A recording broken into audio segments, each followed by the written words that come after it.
What's up, guys? Kelly McKay here, aka HVAC Millionaire, right here on YouTube. Be sure to subscribe to my channel, hit that notification bell, hit the like button, and leave me a comment below. Today we're talking about getting some customers when we don't have any. One of the ways that I gained customers when I first started was every house I remembered ever going to, because I left the house. Some of you guys know I left the house every single morning like I had work to do, even if I had no calls on my schedule. I wasn't about to just sit around at the house and wait for something to happen. I knew that I had to get out there and make stuff happen. So that's the first lesson. You can't just sit around and wait for shit to happen. You got to go make it happen, or it's not going to happen. You can't, no matter how much money you have for advertising, if you can spend and spend and spend in advertising and get virtually nothing in return, or break even, which doesn't work in our industry, by the way. You can't just spend $4,000 and make $4,000 in invoices and say that you broke even. You didn't. You lost money because you didn't. That doesn't include like your equipment that you sold, or all your cost of goods sold, the parts and material and the labor that it took to do that job. You haven't paid for that yet. So for us to make money, if we spend $4,000, then we need to make $12,000 or $16,000. Minimum $12,000 needs to be, we need to make. So you can do that, by just selling one job, but I'm just saying we can't just break even. It doesn't work that way. So for one, I hope you understand that you got to take action. You can't just sit around and wait for something to happen, especially when you don't have any customers. I'm not going to lie, like you're in a tough position if you don't have customers and you're really slow and you need work and you need money. So, because our customer list is what we mine during this time.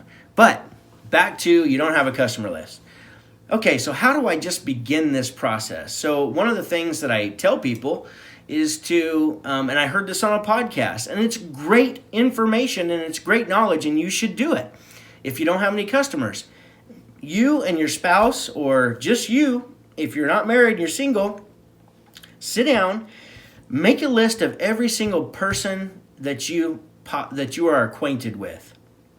You don't have to be best friends, but if you know of this person, so make a list and don't stop until you get at least 100 people. And then you've got to do some research. Like on that list, go find their phone number if you can, or reach out to your friends and family, maybe your ex-coworkers, your neighbors, whoever might know that person, to collect some information. Get yourself a list of people, whatever it takes to build that list. You can try building a list online, but if you don't know what you're doing, which if you're a technician, no offense, but you know how to fix stuff. You know how to replace stuff. You don't know how to dive into that kind of stuff. And so, you might want to spend some time learning that stuff, because eventually that's going to be valuable information to you, and it's going to help you make a lot more money. But I'm going off the rails here. So we want to build a list, and then we got to figure out what we're going to offer those people, and that depends on what time of year it is. Right now, we're kind of ending the winter months. Not that we won't still have some really cold weather here and there, but as we end the winter months, maybe we go ahead and do some tune-ups, some furnace tune-ups at a reduced rate. So whatever that offer is, decide what you're going to offer, and then call every single person on that list. If you get their email, be sure to email them as well. But call. This is something that we don't like to do as technicians, but you're not a technician anymore. If you're trying to build a business, you're a business owner. So get that out of your head. This is the business owner mentality. You got to make stuff happen.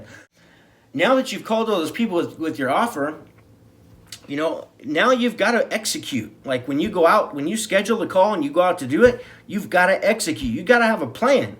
You can't just go in there and just do your quick little tune-up and collect your little $69 or $79 and walk away. You've got to be skilled at this and make sure that you're looking at the entire system and you know how to present and you know how to create urgency with the customer, so they'll spend more money with you. They'll get more service, but that's going to cost them more money. So they'll spend more money with you. You get to provide a better, more professional, more expanded service because you're good at what you do.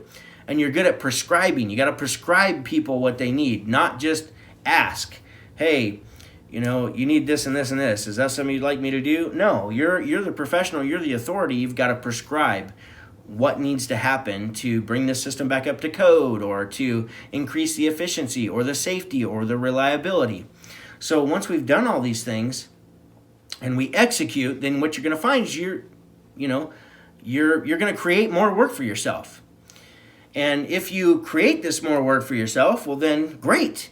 Then you might print up a piece of paper that shows that you're going to pay $20 for every referral you get for the same special that they just got.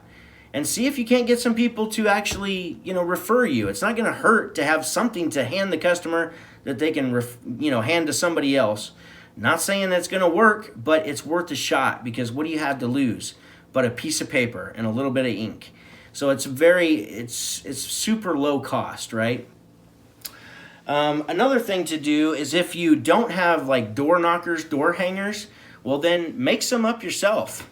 There's been several years ago where we didn't have the money for that stuff, and we made it up ourselves. I actually bought like a hole punch thing, and I've got like a cutter right here, paper cutter, and we made our own. Now of course we've got nice professional ones, but you got to do whatever you got to do when you're low on money and you need more business. So I got one here laying on my desk. So we got a cool little door hanger.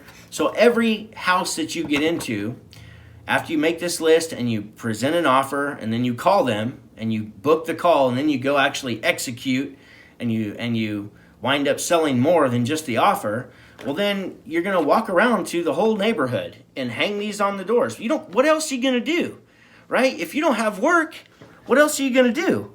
So go hang a door hanger, even if they're crappy little thin paper ones that you made. It doesn't matter, because you're taking action. And here's what I can tell you guys. When you take action, stuff starts to happen. But you got to take action. Okay, so that's the first way to get customers. Another way to get customers would be to go to Zillow, go to Google, and you can pick a geographic location. We talked about marketing a couple of videos back, the different types of marketing, and we're talking about target marketing. So like I said in that video, I heard this years ago from a mentor of mine who said, you want to go deep before you go wide. And I wasn't ready to hear that, so I ignored it, and I shouldn't have. So I'm telling you right now, don't make the same mistake I did. Go deep. Like, you need to penetrate a market, a geographic location market. Like if it's a group of homes that you would love to have business in, then we want to make sure to target those particular people. So as I'm doing some research using Google and Zillow, I want to make sure that the homes are old enough that there's a possibility they may be in the need of new equipment, because I don't want to just run service calls all day. I need to replace some equipment.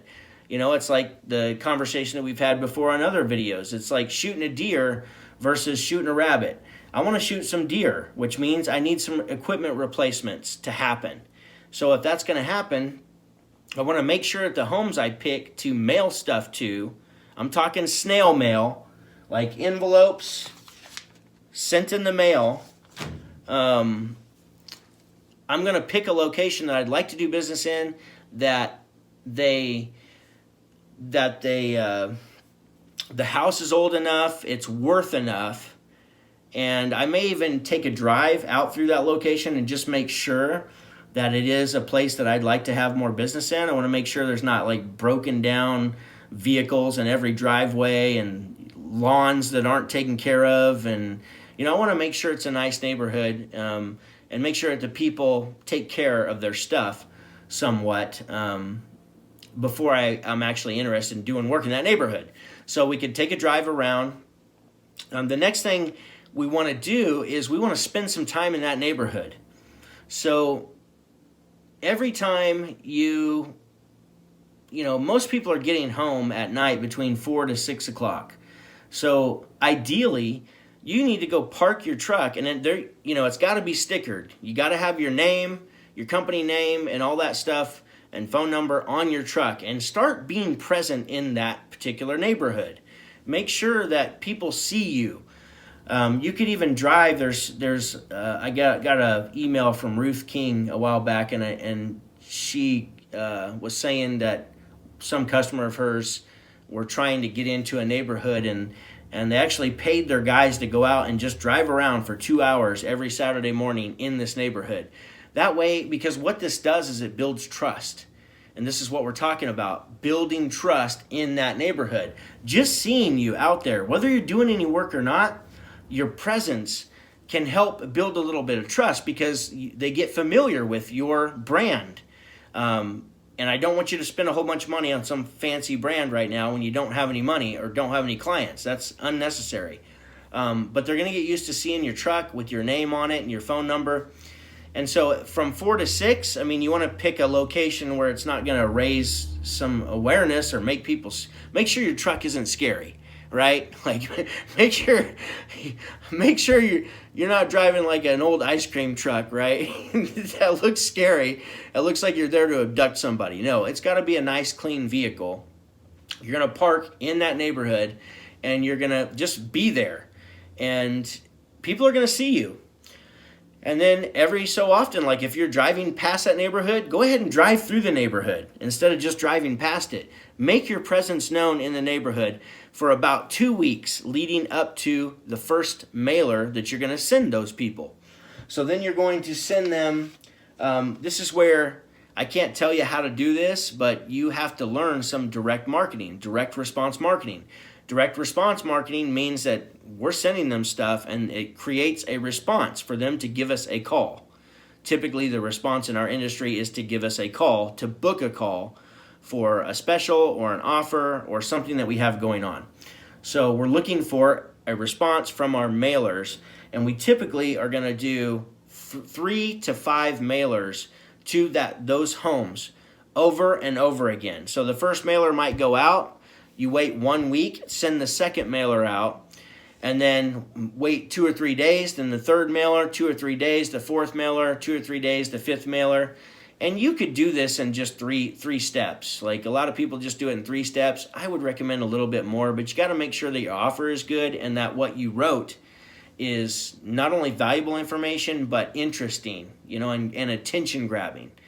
And there's lots of different ways to do that. I suggest you study some direct marketing stuff before you just jump right into it. But that's another way to penetrate a geographic location for next to no money.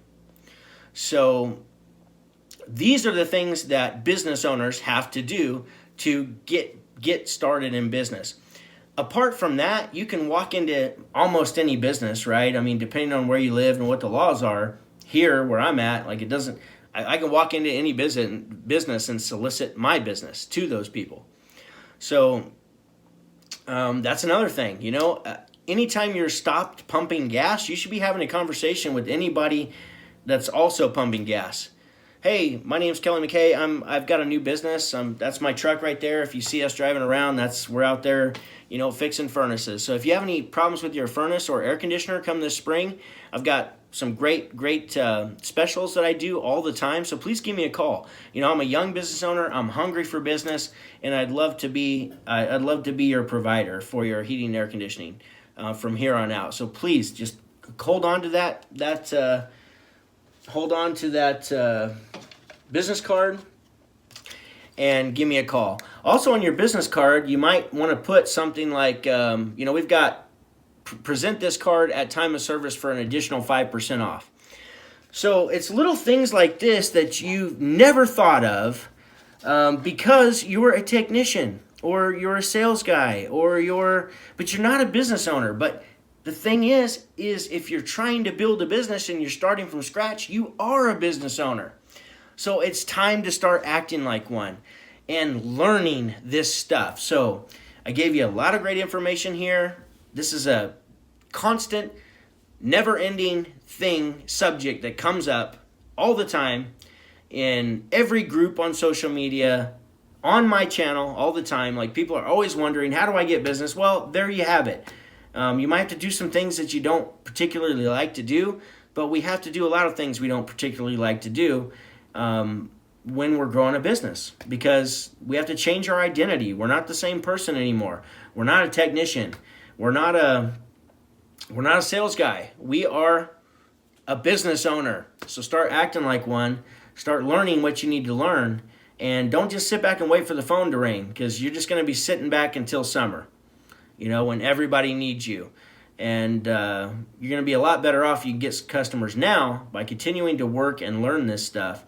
So if you'd like to learn more about growing your business, no matter where you're at, if you're under $1.5 million, like, I can help you get to $1.5 to $2 million.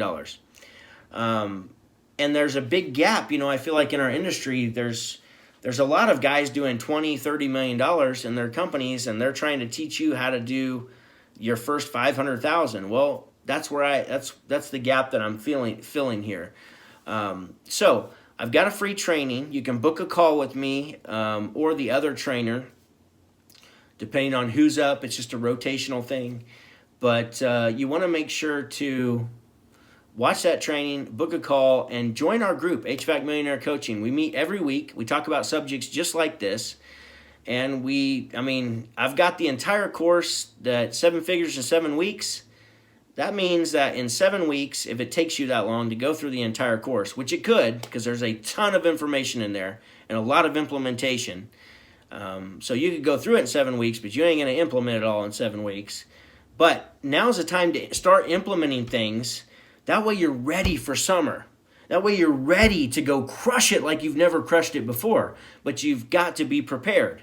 So my course will get you prepared. The weekly meetings will help get you prepared. And that's what I want for you ultimately. I don't want you to have to suffer like I did for so many years. I want you to see success a lot earlier and not make a bunch of stupid mistakes that I did. And that's what this course is all about. This is what the HVAC Millionaire Coaching is all about. So I hope to hear from you. Hope to see you. Hope this was informational for you. I hope that you gained something from it. You got to learn some marketing. Like, that's the bottom line when you're new and you're trying to get business, or you've just got to hustle, one way or another. But if you learn some marketing and you hustle, look out, because you're gonna be dangerous. And that's what I'm trying to teach in my group, and that's what we do. So hope to see you in there. Hope you book a call with me. Love you guys. Go get some customers so you can go make money. Boom.